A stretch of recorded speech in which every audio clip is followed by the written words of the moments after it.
الحمدللہ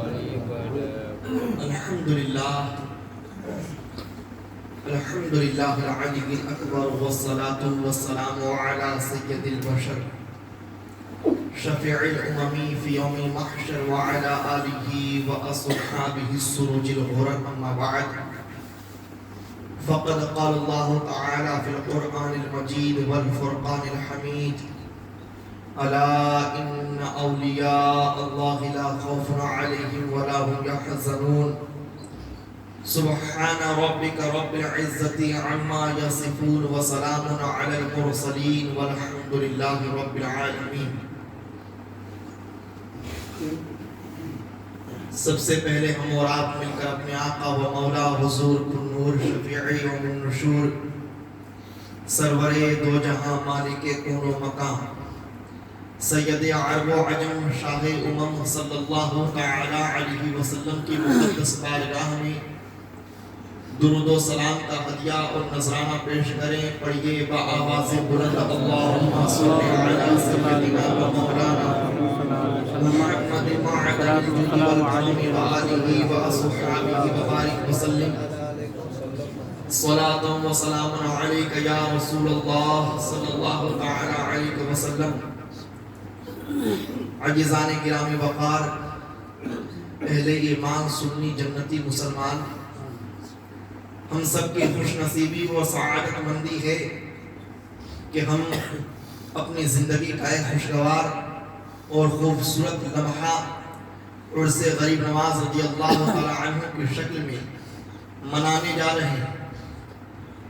سرکار غریب نواز کا عرس پورے عالم اسلام میں انتہائی تزک و احتشام اور دھوم دھام سے، بڑی ہی محبت و عقیدت سے جنتی خوشبخت مسلمان مناتے چلے آ رہے ہیں، اور قیامت تک انشاءاللہ یہ سلسلہ جنت جاری اور ساری رہے گا. یہ سلسلہ سعادت مندی جاری اور ساری رہے گا. میرے عزیزو، سرکار غریب نواز رضی اللہ تعالی عنہ کی زندگی کا ایک ایک ورق، ان کی زندگی کا ایک ایک پیج، ان کی زندگی کا ایک ایک سطر ہم اہل ایمان کو شریعت کی طرف لے کر جاتا ہے، اللہ کی بندگی کی طرف لے کے جاتا ہے، اللہ کی عبادت کی طرف لے کے جاتا ہے، اللہ سے ڈرنے کا درس دیتا ہے، خدا کی بارگاہ میں جھکنے کی تلقین کرتا ہے، پروردگار عالم کی بارگاہ میں سجدہ ریز ہونے کے لیے پکار پکار کے کہتا ہے کہ اے غلام غریب نواز، اگر تو غلام ہے تو سجدہ کرنا سیکھ لے. اے غلام غریب نواز، اگر تو غلام ہے تو قرآن پڑھنا سیکھ لے. اے غلام غریب نواز، اگر تو غلام ہے تو رب تبارک و تعالیٰ کی بندگی کا جذبہ اپنے دل میں پیدا کر لے. جو حقیقت میں غلام غریب نواز ہوگا اسے بندگی کا طریقہ معلوم ہوگا، قرآن کی تلاوتیں اس کی زبان پر جاری ہوگی، اس کا چہرہ شریعت سے خوبصورت طریقے سے چمک رہا ہوگا. آج غریب نواز رضی اللہ تعالی عنہ نے ہمیں رشد و ہدایت اور شریعت و طریقت کا کیسا درس دیا ہے. آج اسے سمجھنے کی کوشش کرتے ہیں، اسے جاننے کی کوشش کرتے ہیں، اور اپنی زندگی کے اندر ان تمام خوبصورت انمول دروس کو اور اسباب کو اتارنے کی کوشش کرتے ہیں. میرے آقا غریب نواز رضی اللہ تعالی عنہ جب اجمیر معلیٰ میں تشریف لے گئے، میرے آقا غریب نواز جب اجمیر کی دھتری دھرتی پر تشریف فرما ہوئے، وہاں میرے غریب نواز کے اوپر ناکہ بندی کی گئی، میرے غریب نواز کو پریشان کرنے کی کوششیں کی گئی، میرے غریب نواز کے اوپر حدود و قیود لانے کی سازشیں رچی گئی. میرے غریب نواز رضی اللہ عنہ ہر مصیبت میں مسکراتے ہوئے نظر آ رہے ہیں، ہر پریشانی میں تبسم ریز ہیں، ہر آزمائش کے اندر پروردگار عالم کا ایسا توقع موجود ہے جو ہمیں جھجوڑ کر کہہ رہا ہے کہ دیکھو، دنیا کو مت دیکھنا، خالق دنیا پر نظر رکھنا. اسباب کو مت دیکھنا، مسبب الاسباب پر نظر رکھنا. جو انسان دنیا کو دیکھتا ہے وہ پریشان ہو جاتا ہے، جو خالق دنیا پر نظر رکھتا ہے وہ اطمینان پا لیتا ہے. آج بتائیے، غریب نواز رضی اللہ تعالی عنہ نے جب وصال سے پہلے، اپنی وفات سے پہلے، ایک رجب المرجب شریف کو اپنے تمام خدام شہزادگان کو جمع کیا، اپنے مریدین و متوسلین کو جمع کیا، اپنے معتقدین کو جمع کیا، اور میرے غریب نواز نے وصیت فرمائی. وہ وصیت قیامت تک کے لیے ہر غلام غریب نواز کے لیے انمول تحفہ ہے. میرے غریب نواز نے 3 جملے ارشاد فرمائے، 3 لائن میں اپنی پوری گفتگو فرما دی. کہا اے لوگوں سنو، کبھی دنیا کی طرف للچائی نظروں سے مت دیکھنا، دنیا کی حرص مت رکھنا، دنیا کی لالچ مت رکھنا، دنیا میں صبر کا دامن تھام کے رکھنا. اس لیے کہ اگر تم دنیا حاصل کرنے کے پیچھے پڑو گے اور مخلوق کو خوش کرنے کی ریل میں چل پڑو گے تو پروردگار عالم سے تم غافل ہو جاؤ گے اور بندگی سے تم دور ہو جاؤ گے. میرے غریب نواز نے اپنے غلاموں کو جو آخری نصیحت اور وصیت فرمائی وہ یہ تھی کہ دنیا میں رہنا لیکن دنیا کے خواہشات میں الجھ مت جانا، دنیا کے حرص و طمع میں پڑ مت جانا.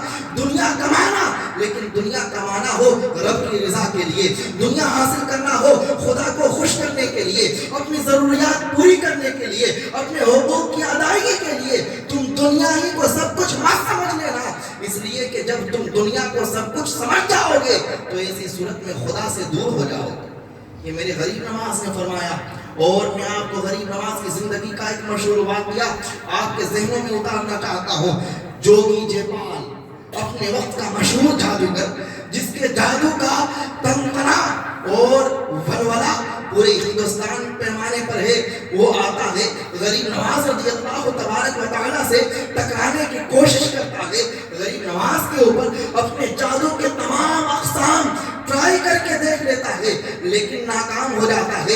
آخر میں اس نے کیا کیا، وہ ہواؤں میں اڑنا شروع کر دیتا ہے. میرے غریب نواز رضی اللہ تعالیٰ عنہ اپنے مریدین کو مسکراتے ہوئے دیکھ رہے ہیں اور اس کے بعد میں ایک گھیرا اپنے مستقیم ہاتھ سے اپنے خوبصورت انگشتے مبارک سے کھینچتے ہیں اور اس حلقے اور دائرے میں تمام مریدوں کو رہنے کا حکم دیتے ہیں. غریب نواز رضی اللہ عنہ کی یہ کرامت تمام لوگوں نے دیکھی کہ جوگی جیپال حملے کر رہا ہے لیکن حلقے کے اندر اس حملے کا کوئی اثر نہیں، اس دائرے کے اندر حملے کا کوئی اثر نہیں، اس ریکھا کے اندر جادو کا کوئی اثر نہیں. غریب نواز رضی اللہ عنہ کی بارگاہ میں نے عالم تصورات میں سوال کیا، اے میرے غریب نواز آپ کی تلاوت تو ایسی ہے کہ آپ کو ریکھا کھینچنے کی ضرورت نہیں تھی، آپ کی بندگی ایسی ہے کہ آپ کو دائرہ بنانے کی ضرورت نہیں تھی، آپ کی عبادت ایسی ہے، آپ کا وجود ایسا ہے کہ خدا کی قسم آپ اگر دیکھ لیتے تو وہ چکنا چور ہو جاتا، آپ اگر اشارہ کر دیتے وہ مٹیا میل ہو جاتا. میرے غریب نواز آخر آپ نے دائرہ کیوں بنا دیا، آخر آپ نے لکیر کیوں کھینچ دی، آخر آپ نے حد کیوں کھینچ دی، آخر آپ نے ریخہ کیوں بنا دیا.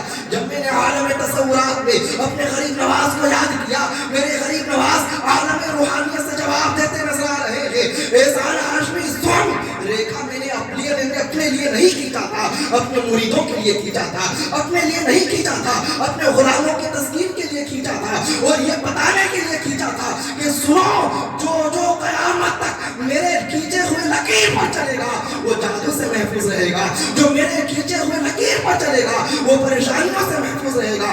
آج بتائیے میرے غریب نواز نے شریعت کی جو لکیر کھینچی ہے اس لکیر پر کتنے لوگ چل رہے ہیں، شریعت کی جو سمت بتا دی ہے اس سمت میں کتنے لوگ چل رہے ہیں، جو دائرہ کھینچ دیا ہے اس دائرے پر کتنے لوگ چل رہے ہیں. آپ آج اندازہ کر کے دیکھئے، خدا کی قسم غلامی کا دعویٰ تو ہے لیکن غریب نواز کی کھینچی ہوئی لکیر پر چلنے کا جذبہ نہیں ہے. یہی تو وجہ ہے کہ ہم غلام غریب نواز ہونے کا دم بھرتے ہیں لیکن آج دنیا کی مصیبتوں میں پریشان ہے، دنیا کی مصیبتوں میں الجھے ہوئے ہیں، دنیا کی آزمائشوں میں الجھے ہوئے ہیں. میرے غریب نواز نے اپنے مریدوں کی تسکین کے لیے یہ عمل لوگوں کے سامنے ظاہر کیا تھا کہ جو میرے کھینچے ہوئے لکیر پر چلے گا قیامت تک کے لیے ہر جوگی سے محفوظ رہے گا، ہر جادوگر سے محفوظ رہے گا، ہر شیطان سے محفوظ رہے گا، ہر فتنے سے محفوظ رہے گا. آج ہمیں غریب نواز کی کھینچی ہوئی لکیر پر چلنے کی ضرورت ہے. اور میرے عزیزوں میرے غریب نواز نے کون سی لکیر کھینچی ہے آپ جانیے. میرے غریب نواز نے بندگی کی لکیر کھینچی ہے، عبادت کی لکیر کھینچی ہے، تقویٰ پرہیزگاری کی لکیر کھینچی ہے، نمازوں کی پابندی کی لکیر کھینچی ہے. وہ غریب نواز جن کے تہجد کی نماز قضا نہیں ہوتی ہو، جن کے تہجد کا ایک لمحہ بھی ضائع نہ ہوتا ہو، اس غریب دیا. تم 5 وقت کی نماز پر وقت اکتفا کرنا بلکہ تہجد بھی پڑھنے کی کوشش کرنا, تلاوت قرآن کرنے کی بھی کوشش کرنا. اپنی زندگی کو رب کی بندگی کی ایک عبادت بنا دو اور ایک خوبصورت نمونہ بنا دو. دنیا کے ہر فتنے سے تم محفوظ ہو جاؤ گے. اور میرے غریب نواز اپنے مریدوں کو کس طرح سے سمجھاتے تھے, ان کی اصلاح کس طرح سے کرتے تھے, تو میں نے کتابوں میں پڑھا. سرکار غریب نواز رضی اللہ عنہ کی بارگاہ میں ان کے مریدین بیٹھے ہوئے ہیں, آپ کے ماننے والے بیٹھے ہوئے ہیں, آپ کے سلسلے سے وابستہ فقیر اور درویشوں کی گٹھڑی اور جماعت وہاں موجود ہے. آپ ان تمام خداموں کو مخاطب کرتے ہوئے کہتے ہیں, سنو, اپنے دیکھنے کو بھی عبادت بنا لو, اپنے دیکھنے کو بھی عبادت بنا لو. سوال کیا, میرے آقا بتائیے دیکھنا عبادت کیسے؟ کہا سنو, 5 چیزوں کو دیکھنا عبادت ہے, 5 چیزوں کو نظروں سے دیکھنا عبادت ہے, 5 چیزوں کی طرف شفقت و محبت سے دیکھنا عبادت ہے, 5 چیزوں کو ٹکٹکی باندھ کے دیکھنا بھی عبادت ہے. میرے غریب نواز اپنے غلاموں کو درس دے رہے ہیں. کون سی عبادت؟ دیکھنا بھی عبادت ہے. میرے آقا غریب نواز نے کہا, سن, والدین کے چہرے کو دیکھنا عبادت ہے, ماں باپ کے چہرے کو دیکھنا عبادت ہے. میرے غریب نواز نے صرف یہیں پر اکتفا نہیں کیا بلکہ ایک خوبصورت واقعہ بیان کرتے ہیں. میرے غریب نواز بیان کرتے ہیں, میرے آقا سلطان رشید بیان کر رہے ہیں. ایک مرتبہ ایک فاسق و فاجر انسان دنیا سے گیا, مرنے کے بعد کسی نے اس کو خواب میں دیکھا, وہ حاجیوں کے ساتھ جنت میں ٹہل رہا ہے, وہ حاجیوں کے ساتھ جنت میں گشت لگا رہا ہے. جب اس شخص کو جنتی لباس میں حاجیوں کے ساتھ گشت لگاتے ہوئے خواب والے نے دیکھا تو پوچھا کہ آخر تو اتنا فاسق و فاجر تھا, تو اتنا گنہگار تھا, تو اتنا نکما ناکارہ تھا, تو اس قدر دنیا کے عیوب میں ڈوبا ہوا تھا, آخر تبارک و تعالیٰ نے تجھے یہ مقام کیسے بخشا؟ غریب نواز جواب دیتے, غریب نواز فرماتے ہیں, اس فاسق و فاجر جوان نے مرنے کے بعد خواب میں آ کر کہا, مجھے یہ مرتبہ اس لیے ملا ہے کہ میں نے حدیث شریف پڑھی تھی کہ جو ماں باپ کے چہرے کو دیکھتا ہے رب تبارک و تعالیٰ اسے حج کرنے کا ثواب دیتا ہے. میں کچھ نہ کر سکا لیکن جب میں گھر جاتا تھا میں اپنی والدہ کے قدموں پر اپنے چہرے کو رکھ دیتا تھا اور اپنی ماں سے کہتا تھا, اے ماں میرے لیے دعا کر دے کہ رب تبارک و تعالیٰ ایک حج کا ثواب دے دے. جب میں گھر جاتا اپنی ماں کے تلووں پر اپنے پیر کو رکھتا تھا اور اسی دعا کی برکت ہے کہ رب تبارک و تعالیٰ نے مجھے بخش دیا. سبحان اللہ, بے شک. سرکار غریب نواز یہ واقعہ بیان فرما رہے ہیں. اور ایک اور واقعہ میرے غریب نواز اسی وقت بیان کرتے ہیں کہ حضرت بایزید بستامی رضی اللہ تعالیٰ عنہ نے جب مکتب میں پڑھا کہ ماں باپ کے چہرے کو دیکھنا عبادت ہے تو وہ اپنی والدہ کے پاس جاتے ہیں, 7 برس کی عمر میں کہتے ہیں, اے والدہ میں تیرے چہرے کو دیکھ کر عبادت حاصل کر رہا ہوں, تو اس عبادت کے عالم میں میرے لیے دعا کر دے. حضرت بایزید بستامی کی ماں اسی وقت 2 رکعت نماز پڑھتی ہے, رب تبارک و تعالیٰ کی بارگاہ میں ہاتھ اٹھاتی ہے, کہتی ہے, میرے پروردگار میں اس بچے کو تیری راہ میں دیتی ہوں, تو اس نذرانے کو قبول کر لے. بایزید بستامی کہتے ہیں, اسی 7 برس کی عمر میں میری ماں نے جو دعا میرے لیے کی تھی اور جس محبت سے دعا کی تھی اور جو عبادت کے آئینے میں دعا کی تھی, اسی عبادت کی وجہ سے رب نے مجھے یہ مقام دے دیا. یہ کون کہہ رہے ہیں؟ غریب نواز فرما رہے ہیں, والدین کے چہرے کو دیکھنا بھی عبادت ہے. خوش نصیب ہے وہ نوجوان جو باپ کے قدموں میں جا کر اپنے چہرے کو ڈال دے, جو ماں کی آنچل میں جا کر اپنے چہرے کو ڈال دے, جو ماں باپ کے چہرے کو چومنے کی کوشش کرے, جو بڑھاپے میں ان کی پیشانی پر بوسہ دے. خدا کی قسم اگر وہ غریب نواز کا غلام ہوگا تو غریب نواز کی اس عقیدت پر مر مٹنے کا جذبہ رکھے گا اور غریب نواز کی غلامی کا ثبوت اس طور پر دے گا کہ جائے گا تو باپ کو اپنے ہاتھوں سے لقمہ کھلانے کی کوشش کرے گا, ماں کے آنچل میں جانے کی کوشش کرے گا, ماں سے دعائیں بٹورنے کی کوشش کرے گا. یہ کون ہمیں سکھا رہے ہیں؟ یہ غریب نواز سکھا رہے ہیں. اور پھر میرے غریب نواز کہتے ہیں, قرآن دیکھنا بھی عبادت ہے, قرآن دیکھنا بھی عبادت ہے. میرے غریب نواز نے کہا, قرآن ایسا مقدس کلام ہے کہ اگر کوئی بندہ قرآن شریف پڑھ نہ سکتا ہو, قرآن شریف چھو نہ سکتا ہو, وہ چھو نہیں سکتا کیونکہ وہ ناپاک ہے, وہ چھو نہیں سکتا کیونکہ وہ بے حسن ہے, وہ چھو نہیں سکتا کیونکہ وہ طہارت کے عالم میں نہیں ہے. لیکن قرآن کو محبت بھری نگاہوں سے دیکھے, قرآن کو محبت بھری نگاہوں سے ایک لمحہ کے لیے دیکھ لے تو تو یہ دیکھنا بھی اس کے کھان اس کے نام اعمال میں ثواب کے طور پر لکھا جائے گا۔ اور پھر غریب نواز کا واقعہ یہ بیان کرتے ہیں، ایک مرتبہ سلطان محمود غزنوی ایک قلعہ کے قریب سے گزرے، آپ جب وہاں سے گزرے آپ ایک مکان میں تشریف فرما ہوئے۔ محمود غزنوی جس مکان کے اندر تھے اس مکان کے اندر ایک کونے میں قرآن مقدس رکھا ہوا تھا۔ محمود غزنوی کی نظر اس پر پڑی۔ محمود غزنوی نے دل ہی دل میں سوچا، میں پاپی آدمی، میں خاطئ آدمی، میں مجرم آدمی، میں اس مقدس گھر میں سو رہا ہوں جس میں قرآن مقدس رکھا ہوا ہے۔ اسے نیند نہیں آئی، وہ اٹھتا ہے، سوچتا ہے کہ قرآن مقدس کو آج اس مکان سے منتقل کر کے دوسری کوٹھی میں ڈال دوں، دوسری الماری میں ڈال دوں، لیکن وہ اپنے دل میں خیال کرتا ہے، اے محمود غزنوی تیرے ہاتھ بھی اس قابل نہیں ہے کہ قرآن کو تو پکڑ سکے۔ غریب نواز کہتے ہیں محمود غزنوی نے قرآن مقدس کی عظمت میں تھکاوٹ کے اس عالم میں پوری رات کی نیند قربان کر دی اور قرآن مقدس کو دیکھتا رہا، قرآن مقدس پر نظر ڈالتا رہا، قرآن مقدس کو محبت بھری نگاہوں سے دیکھتا رہا۔ میرے غریب نواز فرماتے ہیں جب وہ مرا تو اس کے اسی عمل کی وجہ سے رب نے اسے جنتی بنا دیا۔ جو انسان قرآن پڑھ نہ سکے کم سے کم دیکھنے کی توفیق مل جائے وہ بھی جنتی ہو جاتا ہے۔ اور عالم تو یہ ہے جناب کہ خدا کی قسم قرآن ہمارے گھروں میں سالوں سال تک ایک غلاف میں پڑا ہوا رہتا ہے، ہمیں اس کی دھول مٹیاں صاف کرنے کی بھی توفیق نہیں ملتی ہے، دیکھنا تو دور کی بات ہے۔ میں آپ کو یہ یقین دلاتا ہوں آج جس نوجوان نے بھی غلام غریب نواز ہونے کا ثبوت دیا ہے تو وہ یقیناً قرآن مقدس دیکھنے کے لیے جذبہ دل میں پیدا کرے گا۔ اور میرے غریب نواز کہتے ہیں سنو، مرشد کے چہرے کو دیکھنا بھی عبادت ہے، پیر کے چہرے کو دیکھنا بھی عبادت ہے۔ اور پیر کون ہوتا ہے؟ پیر کون ہوتا ہے؟ مرشد کون ہوتا ہے؟ میرے غریب نواز کہتے ہیں جو مکمل شریعت پر چلنے والا ہو، جو قرآن و حدیث پڑھنے والا ہو، جو دینداری رکھنے والا ہو، جو تقوی اور بزرگی میں مہارت رکھتا ہو، ایسا کامل پیر، ایسا کامل مرشد، ایسا کامل رہبر اگر کسی مرید کو مل جائے، وہ مرید کچھ نہ کر رہا ہو، بس اپنے مرشد کو دیکھ رہا ہو، بس اپنے مرشد کی نظروں سے نظریں ملا کر محبت کے عالم میں متوجہ ہو، رب تبارک و تعالیٰ اس لمحے میں بھی اسے ثواب دیتا ہے۔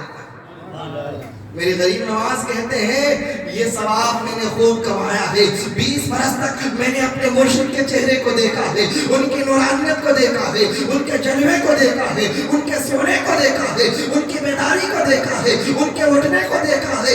ایک لمحے کے لیے بھی مرشد کے چہرے سے نہ میں دائیں ہوا نہ بائیں ہوا، نہ اوپر ہوا نہ نیچے ہوا، بس مرشد کے چہرے کو دیکھتا رہا، اسی دیکھنے میں مجھے سلطان الہند بنا دیا۔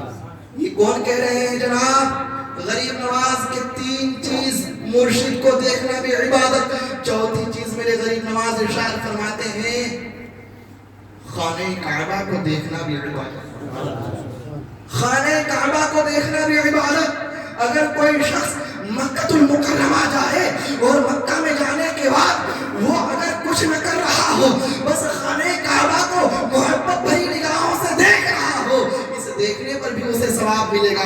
اور پھر میرے غریب نواز کہتے ہیں سنو، خانہ کعبہ کو جب دیکھنا، دیکھنے سے پہلے دل کو مطمئن کر لینا، دیکھنے سے پہلے دل کو پرسکون کر لینا، دیکھنے سے پہلے اپنے تمام خیالات پہ قابو کر لینا، اس لیے کہ کعبہ آئینہ ہے، جس شکل میں تم دیکھو گے تمہاری شکل ویسی ہو جائے گی، جس صورت میں تم اسے دیکھو گے تمہاری صورت ویسی ہو جائے گی، جس فطرت سے تم دیکھو گے وہ فطرت تمہاری ویسی کر دی جائے گی۔ اگر تم نے غصے کے عالم میں دیکھا، خدا کی قسم مرتے دم تک غصے والے بن جاؤ گے، اگر فتنے کی حالت میں دیکھا، خدا کی قسم مرتے دم تک فتنے والے بن جاؤ گے، اگر ایمان کی حالت میں دیکھا صاحب ایمان بن جاؤ گے، محبت کے عالم میں دیکھا صاحب محبت بن جاؤ گے، روحانیت کے عالم میں دیکھا صاحب روحانیت بن جاؤ گے۔ آئینے کی طرح ہے، جس شکل میں دیکھو گے وہ شکل تمہارے اوپر پھرتی ہوئی نظر آئے گی۔ اس لیے خانہ کعبہ کی زیارت سے پہلے دل کو سنبھال لینا چاہیے۔ یہ کون کہہ رہے ہیں؟ غریب نواز۔ اور 5ویں چیز، کومن چیز، عالم کو دیکھنا بھی عبادت ہے۔ میرے غریب نواز کہتے ہیں اگر تمہارے علاقے میں کوئی صاحب علم و عرفان ہو، اگرچہ وہ تمہارا پیر نہیں، اگرچہ وہ خانہ کعبہ نہیں، اگرچہ وہ قرآن مقدس نہیں، اگرچہ وہ ماں باپ نہیں، لیکن وہ صاحب علم و عرفان ہے، وہ شریعت و طریقت کا جاننے والا ہے، وہ تقویٰ اور پرہیزگاری والا ہے، وہ خدا کا خوف رکھتا ہے، وہ بندہ بندے خدا ہے، وہ مرد مرد خدا ہے، وہ قلندر قلندر خدا ہے۔ اگر تم اس کی صحبت میں بیٹھو گے اور اس کو دیکھو گے، رب تبارک و تعالیٰ اس عالم کو دیکھنے کے وقت بھی تمہیں ثواب دے گا، اس کی زیارت کے وقت بھی تمہیں ثواب دے گا، اس سے ملاقات کے وقت بھی تمہیں ثواب دے گا، اس کے دیدار کے وقت بھی تمہیں ثواب دے گا۔ اب میں اپنے مسلمانوں کو بتانا چاہتا ہوں، کم سے کم اپنے امام سے اس لیے ملاقات کر لیا کیجئے، اللہ ان کے دیدار کے صدقے میں ثواب دے دے۔ کم سے کم عالم سے اس لیے مل لیا کیجئے کہ اس سے ملاقات کے وقت ثواب دے دے۔ کبھی چلتے پھرتے اگر کوئی اہل اللہ تمہیں مل جائے، کوئی صاحب شریعت تمہیں مل جائے، کوئی مرد خدا تمہیں مل جائے، کوئی اہل اللہ تمہیں مل جائے، اس کے دیدار کے وقت ٹھہر جایا کرو اور سلام کر لیا کرو۔ اس کی نظر تم پہ پڑی، تمہاری نظر ان پہ پڑی، یہ نظر خدا کی بارگاہ میں ثواب کا کام کر گئی۔ عزیزان گرامی، میرے غریب نواز نے ہمیں سنوارا ہے، ہمیں جینے کا طریقہ سکھایا ہے، اور اتنا ہی نہیں، ایسا سنوارا کہ دیکھنا بھی عبادت ہے کیسے بتا دیا۔ آج ہماری بندگی کیسی ہے، ہمیں اس کا محاسبہ کرنا چاہیے۔ میرے غریب نواز رضی اللہ عنہ کی زندگی میں ایک چیز جو دیکھنے کو ملتی ہے وہ ہے اوراد و وظائف کا بکثرت پڑھنا۔ میرے غریب نواز رضی اللہ عنہ اوراد و وظائف بکثرت پڑھا کرتے تھے، یہاں تک کہ غریب نواز رضی اللہ عنہ کا لمحہ لمحہ ذکر خدا میں ہوتا تھا۔ کبھی سورہ یاسین پڑھ رہے ہوتے، کبھی سورہ رحمان پڑھ رہے ہوتے، کبھی آیت الکرسی پڑھ رہے ہوتے، کبھی سورہ فاتحہ پڑھ رہے ہوتے، کبھی چاروں کل پڑھ رہے ہوتے، کبھی آیات مقطعات پڑھ رہے ہوتے، کبھی ذکر خفی کر رہے ہوتے، کبھی ذکر جلی کر رہے ہوتے، کبھی مراقبہ کر رہے ہوتے، کبھی مجاہدہ کر رہے ہوتے، کبھی ریاضتوں میں مصروف ہوتے۔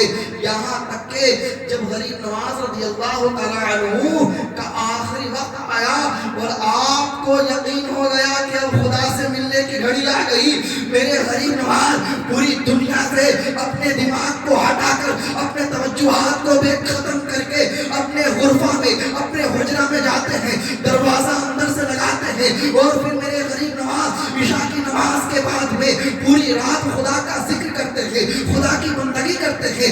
اللہ اللہ کی صدائیں بلند ہو رہی تھی، ذکر خدا سننے کو مل رہا تھا۔ حجرے کے قریب باہر میں جتنے بھی آپ کے مریدین موجود تھے سب دیکھ رہے ہیں کہ آج پوری رات غریب نواز کی صدائیں آ رہی ہے، آج پوری رات غریب نواز کا ذکر بلند ہو رہا ہے، آج پوری رات ایک 90 برس کا بزرگ ولی اپنے آپ کو پوری رات بیدار کر کے خدا کے ذکر میں ملوث کیے ہوا ہے، خدا کے ذکر میں لجپت ہے۔ میرے غریب نواز کی صدا پوری رات چلتی رہی، غریب نواز پوری رات ذکر خدا میں غرق رہتے ہیں، پوری رات پروردگار عالم کے تصور میں کھوئے رہتے ہیں، پوری رات پروردگار عالم کے جلووں میں ڈوبے رہتے ہیں۔ آج غریب نواز دنیا میں تو تھے لیکن دنیا سے باہر تھے، میرے غریب نواز عالم حیات میں تو تھے لیکن عالم حیات سے عالم لاوقع میں تھے۔ میرے غریب نواز اس عالم میں دنیا والوں کی نظروں میں تو بول رہے تھے لیکن سن میرا پروردگار رہا تھا۔ اس وقت میں فرشتوں کی جھنجھٹ وہاں موجود تھی، اور پھر میرے غریب نواز کی یہ صدا قبل تہجد، قبل فجر نماز بند ہو جاتی ہے۔ تمام مریدوں نے سوچا شاید غریب نواز کے آرام کا وقت ہو گیا، شاید کہ غریب نواز کے سونے کا وقت ہو گیا، شاید کہ غریب نواز کے راحت کا وقت ہو گیا۔ مریدین بھی جا کے آرام کرتے ہیں، فجر کی نماز ہوئی، غریب نواز کا دروازہ نہ کھلا، تہجد کی نماز گزر گئی، غریب نواز کا دروازہ نہ کھلا۔ آج پانی غریب نواز نے نہیں مانگا، آج وضو کے لیے برتن غریب نواز کے باہر نہیں آیا، آج غریب نواز کی چوکھٹ بند ہو گئی، آج غریب نواز کا حجرہ بند ہو گیا۔ ظہر کا وقت ہو گیا، سوچتے رہے ہو سکتا ہے مرشد اب آ جائے باہر، ہو سکتا ہے مرشد کا دیدار آپ نصیب ہو جائے، لیکن خدا کی قسم جب خلاف عادت غریب نواز باہر نہ آئے تو غلاموں نے سوچا کہ کچھ نہ کچھ ہو چکا ہے۔ آخر غلاموں نے دروازہ کنڈی ادب سے کھٹکھٹایا لیکن غریب نواز کی آواز نہ سنائی دی، یہاں تک کہ لوگوں نے سوچا، مریدوں خداموں نے سوچا کہ غریب نواز کی کنڈی کا ایک پارٹ توڑ کر اندر داخل ہویا جائے۔ جب غریب نواز رضی اللہ عنہ کے اس حجرے کے اندر مریدین جاتے ہیں تو دیکھتے ہیں پیشانی پر لکھا ہوا ہے، دستے قدرت میں لکھ دیا ہے، ھذا حبیب اللہ ماتا فی حب اللہ، یہ اللہ کا محبوب ہے جو اللہ کی محبت میں دنیا سے گیا۔